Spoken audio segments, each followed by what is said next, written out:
Sag einmal, musst jetzt du da am Tisch Zeitung lesen, ha? Ist so besser? Ja, brauch wenigstens dein grantiges Gesicht nicht anschauen. Mei, wir waren da grantig. Ja, weiß, du kannst ja auch mal mit mir reden. Ach so? Ja, gut. Schau, Tracy, die hat gesagt, dass ihr Kali ihrer jeden Tag auf die Nacht von der Arbeit verzeiht. Mei, da wird ja nicht viel zum Verzeihen an die faule Sau. Jetzt hörst du aber auf. Ja, weiß was, 37-Stunden-Woche, ein wenig Nasenbohren. Ja, was hast denn du heute alles gemacht? Ja, jedenfalls nicht Nasenbohren. Ein Seppi haben wir abgespritzt mit dem Schlauch. Ein Seppi? Ja. Unseren Knecht? Ja. Mit dem Gartenschlauch? Ja, mei, den hat's beidert hier. Das glaube ich, dass den beidelt hat. Bei der Saukalten. Ja, wegen der Kälte hat's den nicht beidert.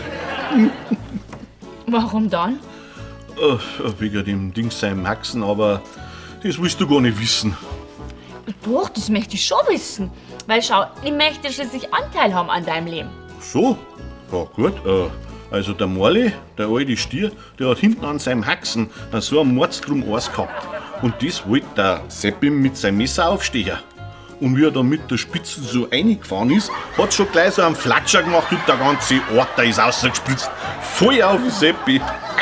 Der hat ausgeschaut, ey. Das hättest du sehen müssen, als ob er ins Grimschmalz reingefallen war. Also was das? Ja, Soll sich einer auskennen. Erst sollst du was verzeihen und nachher Weiber.